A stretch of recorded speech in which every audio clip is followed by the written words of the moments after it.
Good afternoon students. तो हम देख रहे हैं सारणी के गुणधर्म से कुछ क्वेश्चंस। एग्जाम्पल नंबर 9 है, हमें इस सारणी का मान बिना विस्तार किए ज्ञात करना है। तो अब हमें इस सारणी का मान बिना विस्तार किए ज्ञात करना है, तो हमें यह देखना है कि इसकी हम दो पंक्तियां या दो स्तंभ समान कर सके या किसी भी पंक्ति या स्तंभ के सभी अवयवों को शून्य बना सके। तो हम देखते हैं कि अगर इनको माइनस करें तो 1 - 1 0 हो जाएगा। तो 0 2 बार होगा, 3 बार नहीं होगा। हम एक बार में 2 ही ऑपरेशन कर सकते हैं, 3 ऑपरेशन एक साथ में नहीं करने हैं। अगर 3 ऑपरेशन एक साथ करोगे, 3 संक्रिया एक साथ लगाओगे तो उत्तर 0 आएगा। तो घटाने पे ऐसा कुछ हो नहीं रहा, तो हम क्या करेंगे, कोशिश करेंगे कि इसकी 2 पंक्तियां या 2 स्तंभ समान आ जाए। तो अगर मैं इस प्रकार से जोड़ूं तो 1 + 1 2 a + b, तो पंक्तियों को जोड़ने पर कुछ भी समान नहीं आ रहा है। तो हमने क्या किया, कॉलम नंबर 2 में या कॉलम 3 में संक्रिया लगाएंगे, दोनों को जोड़ेंगे। ये काम हम किसी में भी कर सकते हैं। तो कॉलम नंबर 2 में ऑपरेशन करेंगे, कॉलम 2 + कॉलम 3। तो हमने कॉलम 1 में कुछ नहीं किया है, तो ये 1 1 1। अब ऑपरेशन लगा रहे हैं कॉलम 2 में, स्तंभ नंबर 2 में तीसरे को जोड़ना है। ये हो गया a + b + c, b + c + a, c + a + b, b + c, c + a, a + b। तो आप गौर से देखोगे तो पता चलेगा कि कॉलम नंबर 2 के सभी अवयव समान है। तो हमने कॉलम नंबर 2 से a + b + c कॉमन ले लिया। कॉमन लेने पर तो a + b + c आ गया बाहर, ये हो गया 1 1 1। यहाँ से आपने a + b + c कॉमन ले लिया है, तो ये बन गए 1 1 1। कॉलम नंबर 3 में आपने कुछ भी नहीं किया है, b + c, c + a, a + b। अब आप देख रहे हो कॉलम नंबर 1 और कॉलम नंबर 2 के सभी अवयव समान है। तो आपका गुणधर्म था 2 पंक्ति तथा 2 स्तंभों के अवयव समान होने पर सीधा उसका उत्तर 0 होता है। तो इस सारणी का मान हो गया 0। a + b + c × 0, तो उत्तर आ गया इसका 0। उदाहरण है, उदाहरण नंबर 10, हमें इस सारणी का मान ज्ञात करना है। तो हमारा उद्देश्य वही है कि हम 2 पंक्ति या 2 स्तंभों को समान करें या सभी अवयव किसी भी पंक्ति या स्तंभ के 0 हो जाए। तो अगर मैं कॉलम नंबर 1 में 2 और 3 अगर ऐड करता हूं तो ये समान नहीं आएंगे, लेकिन अगर इन तीनों पंक्तियों को एक साथ जोड़ दूं किसी भी पंक्ति में तो 0 हो रहा है। तो आप ये काम रो 1 में पंक्ति नंबर 1 में पंक्ति 1, पंक्ति 2 और पंक्ति 3 को जोड़ दो। तो हमारी संक्रिया है R1 में R1 + R2 + R3 करने पर, या R2 में भी ये काम कर सकते हो आप, ये काम आप R3 में भी कर सकते हो। तो हम तीनों को जोड़ेंगे, a - b + b - c + c - a, b - c, c - a। तो b से b कट गया, c से c कट गया, a से a कट गया, तो इसका उत्तर हुआ 0। इसी प्रकार से इन तीनों को जोड़ोगे तो कट जाएगा, उत्तर मिलेगा 0। इसका भी उत्तर होगा 0। n minus P, p minus m, y minus Z, z minus x। तो हम देखते हैं पंक्ति एक के सभी अवयव शून्य है। तो गुणधर्म है किसी भी सारणी की एक पंक्ति या एक स्तंभ के सभी अवयव शून्य होने पर उसका उत्तर शून्य होता है। नेक्स्ट एग्जांपल, ये सारणी है और इसके बराबर में आपको आंसर दिया हुआ है, आंसर ये लाना है। अब हमारी संक्रिया जो होगी इन उत्तर को देख करके होगी। तो मेरा पहला उत्तर है x माइनस वाई। तो मैं अगर 1 में से x माइनस करूं तो क्या x माइनस वाई आएगा या x माइनस एक्स स्क्वायर करने पे y आएगा? नहीं, x माइनस वाई तब आएगा जब मैं इस पंक्ति में से इस पंक्ति को माइनस करूं। मतलब R1 में ऑपरेशन लगाऊं R1 माइनस R2, फिर मुझे y माइनस जेड चाहिए। मतलब R2 में ऑपरेशन लगाते हैं R2 माइनस R3। अब हम ये सोचेंगे कि सर z माइनस एक्स, तो R3 माइनस R1 करने पे ये आ जाएगा। तो एक साथ 3 ऑपरेशन लगाते हैं उत्तर शून्य आ जाएगा। तो हमें एक बार में 2 ही ऑपरेशन लगाने हैं। तो हमारा 1 माइनस 1 शून्य, x minus Y, X square minus Y square, 1 minus 1 0, y minus Z, Y square minus Z square, 1 Z Z square. सारणी को और हल करने पर 0, x माइनस वाई, यहाँ पे सूत्र लगेगा x माइनस वाई गुणा x plus Y, 0 y minus Z, y minus Z गुणा y प्लस जेड, 1 जेड और जेड स्क्वायर। तो आप देख रहे हैं पहली पंक्ति में से मैं x माइनस वाई कॉमन ले सकता हूं, पंक्ति 2 में से y माइनस जेड कॉमन ले सकता हूं। तो पंक्ति 1 से x माइनस वाई, पंक्ति 2 से y माइनस जेड कॉमन लेने पर तो बाहर हो गया x minus Y, y minus Z, वहां से 0 1 x plus Y, 0 1 y plus Z, 1 Z Z square. अब हमें लास्ट में विस्तार करना ही होगा। हमें अधिकतम हल करने के बाद फिर विस्तार करना है और हम विस्तार उस पंक्ति या उस स्तंभ से करेंगे जिसमें 0 की संख्या ज्यादा हो। तो यहाँ पे स्तंभ नंबर 1 में 2 0 है, तो कॉलम नंबर 1 के अनुदिश विस्तार करने पर, तो विस्तार करना आपको बताया हुआ है। जो अवयव लेते हैं उसके सामने की पंक्ति और स्तंभों को छोड़ते हैं, फिर उससे गुणा करते हैं। तो ये दोनों तो हो गए 0, तो मुझे केवल ये चाहिए। तो आगे वाले आपको वापस लिखने होंगे x minus Y, y minus Z गुणा, अब आगे हम इसका विस्तार कर रहे हैं। तो ये आएगा 1 के लिए सामने की पंक्ति के अवयव गए, ये स्तंभ के अवयव गए, गुणा करेंगे इसको तो y प्लस जेड, फिर गुणा करेंगे ऊपर से नीचे minus X minus Y, Y से वाई कैंसिल हो गया और आपका आंसर आ गया x minus Y, Y minus Z, Z minus X. उदाहरण नंबर 15, इस सारणी के सामने उत्तर है 2a plus b plus c का whole cube, 2a plus b plus c का होल क्यूब। तो हमारे सामने उत्तर है। हमें ऑपरेशन इस प्रकार से करना है कि हमें a plus b plus c प्राप्त हो।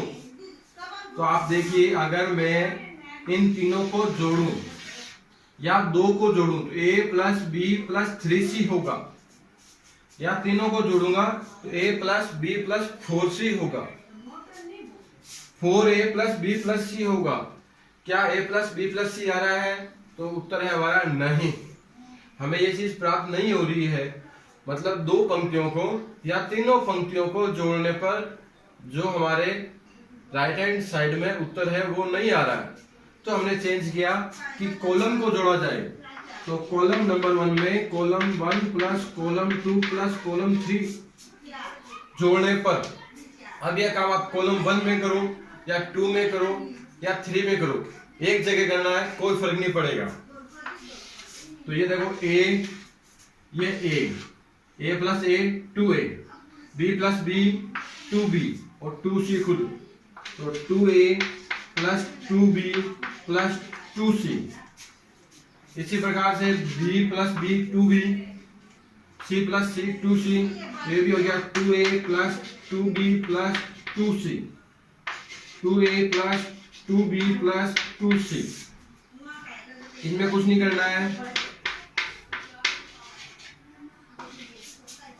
b c plus a plus 2b। अब हम देखते हैं कॉलम नंबर 1 में सेम अवयव आ रहे हैं तो कॉमन ले सकते हैं। तो हम पहले 2 कॉमन ले लेंगे, फिर बचेगा a plus b plus c। तो कॉलम 1 से 2a plus b plus c common लेने पर तो 2a plus b plus c common आ गया। ये हो गया 1 1 1। a b plus c plus 2a a, b c plus a plus 2b। अब हमें ये करना है, अधिकतम हल करना है, उसके बाद विस्तार करना है। तो ये कॉमन आ चुका है। अब हम ये कोशिश करें कि किसी भी पंक्ति या स्तंभ में 0 बन जाए। तो अगर मैं स्तंभों को माइनस करूं कैसे भी तो 0 नहीं बनने वाला है। तो अगर मैं पंक्तियों को माइनस करता हूं तो 0 बन जाएगा। इन दोनों को 1 माइनस 1 करूंगा तो 0 आएगा, इनको 1 माइनस 1 करने पर 0 आएगा। तो हमें अधिकतम 2 ऑपरेशन करने हैं। तो R1 में कुछ नहीं करता हूं मैं, R2 माइनस R1, R3 में भी R3 माइनस R1। R1 में कोई संक्रिया हम नहीं लगा रहे हैं और बाकी दोनों पंक्तियों में से R1 को घटाना है। तो आगे आपका 2a plus b plus c common आया हुआ था, पहले में कोई चेंज नहीं। अब R2 माइनस R1 तो 1 माइनस 1 हो गया 0। b plus c plus 2a में से a घटाओगे तो बचेगा a plus b plus c, b minus b हो जाएगा 0। 1 माइनस 1 0, a माइनस a 0, इसमें से b घटाओगे तो c plus a plus b। अब हमारे विस्तार करना है और उस पंक्ति या उस स्तंभ से करेंगे जिसमें 0 ज्यादा हो। तो हम देखते हैं कॉलम नंबर 1 में 2 0 है या कॉलम 3 में भी 2 0, पंक्ति 3 में भी 2 0 है। तो कहीं से भी आप विस्तार कर सकते हो। तो 2a plus b plus c, मैं कॉलम नंबर 1 के अनुदिश विस्तार कर रहा हूं। इस 1 के लिए 1 के सामने गई स्तंभ गया, पंक्ति गई, तो 1 गुणा इसको इससे करोगे तो a plus b plus c का होल स्क्वायर माइनस 0। तो जिस प्रकार से ये 1 इससे गुणा हो रहा उपसारणिक से, अगली बार 0 उपसारणिक से गुणा होगा तो बाकी उत्तर 0 आएंगे।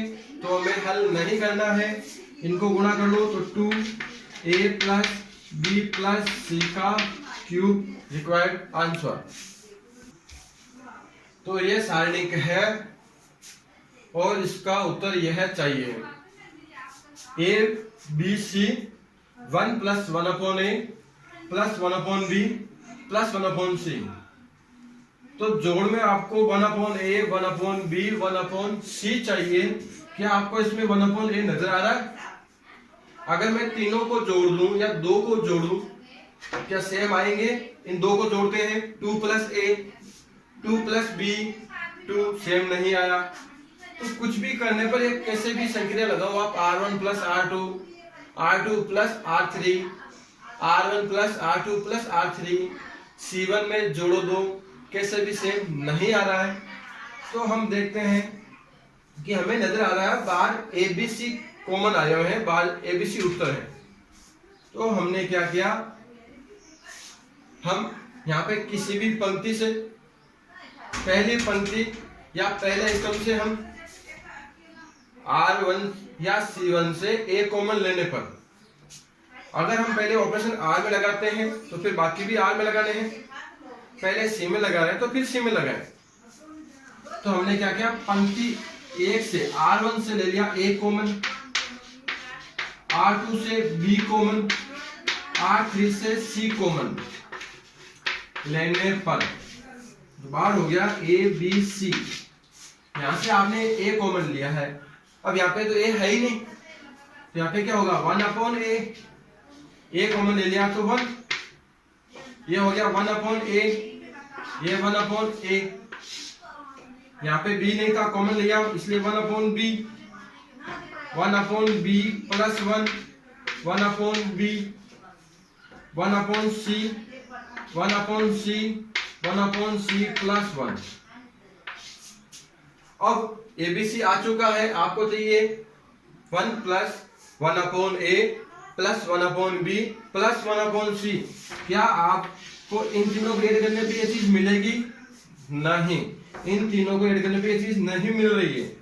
लेकिन अगर आप इन तीनों को ऐड करें तो ये आ जाएगा। अगर इन तीनों को ऐड करें और इन तीनों को ऐड करें तो आपकी ये चीज मिल रही है। मतलब R1 में R2 तथा R3 ऐड करना है, तो आप ये कहीं भी कर सकते हैं। जैसे हमने R2 में कर दिया, तो R2 में R1, R2, R3 करने पर बाहर है ABC कॉमन, R2 में करना है इसलिए यहाँ पे कुछ नहीं, 1/A प्लस 1, 1/A, 1/A, यहाँ पे हो जाएगा 1 plus 1/A plus 1/B plus 1/C, 1/A, 1 plus 1/A plus 1/B plus 1/C, 1/A, 1 plus 1/A plus 1/B plus 1/C, 1/C, 1/C, 1/C plus 1। अब आप देख रहे हैं पंक्ति 2 में तीनों सेम है, तो कॉमन ले लेते हैं। पंक्ति 2 से 1 plus 1/A plus 1/B plus 1/C common लेने पर बार ABC है, 1 plus 1/A plus 1/B plus 1/C common ले लिया। फर्स्ट में कोई चेंज नहीं किया, 1/A प्लस 1, 1/A, 1/A, ये कॉमन आ गया इसलिए 1, 1, 1, 1/C, 1/C, 1/C प्लस 1। प्रसार करने में अभी जल्दीबाजी नहीं करनी, हमें अब 0 बनाने का प्रयास करना है ताकि हम शॉर्ट प्रसार में हल प्राप्त कर सकें। अब आप खुद देखिए कि मैं इनको घटाऊंगा तो कभी 0 प्राप्त होगा नहीं। 1 में से 1 घटाने पर 0 आ जाएगा। तो 1 में से 1 घटाना मतलब आप कॉलम को घटा रहे हो, तो यहाँ में ऑपरेशन कॉलम में करने हैं, एक बार में 2 ही ऑपरेशन करेंगे। तो हमने कॉलम नंबर 2 में C2 माइनस C1, कॉलम 3 में C3 माइनस C1, दोनों में हम एक घटा रहे हैं। ये बाहर वाला तो आपका बचा हुआ है, ये सीधा यहाँ पे आ जाएगा। आगे 1/A प्लस 1, 1/C। हमने कॉलम नंबर 1 में कोई भी ऑपरेशन नहीं किया है। अब इसमें 1/A में से 1/A घटाओगे तो माइनस का 1 मिलेगा, 0, 0, -1, 0 और 1। अब आपके सामने दिख रहा है ये 0 आ चुके हैं, तो हमें उस पंक्ति या उस स्तंभ से विस्तार करें जिसमें 0 ज्यादा है। तो पंक्ति 2 में भी 2 0 हैं और कॉलम 2 में भी 2 0 हैं, तो हम कॉलम 2 के अनुदिश विस्तार कर देते हैं। तो कॉलम 2 का अवयव है -1, इसके सामने की पंक्ति का अवयव छोड़ दिए, इसके छोड़ दिए, तो गुणा होगा 1 से 1, इसको करोगे 0। अब आपको बताया हुआ है चिन्ह लगाना है इसके आगे, तो यह है पहली पंक्ति तथा दूसरे स्तंभ का अवयव है, मतलब इसका योग विषम संख्या आ रही है, इसलिए हम यहाँ पे माइनस लगाएंगे, माइनस। तो इसका हल हुआ 1, और इसके आगे ये गुणा में लिखा हुआ है, कॉमन जो लिया था a गुणा ABC, तो 1 plus 1/a plus 1/b plus 1/c। इस प्रकार से आपको ये क्वेश्चंस हल करने हैं और प्रयास करना है।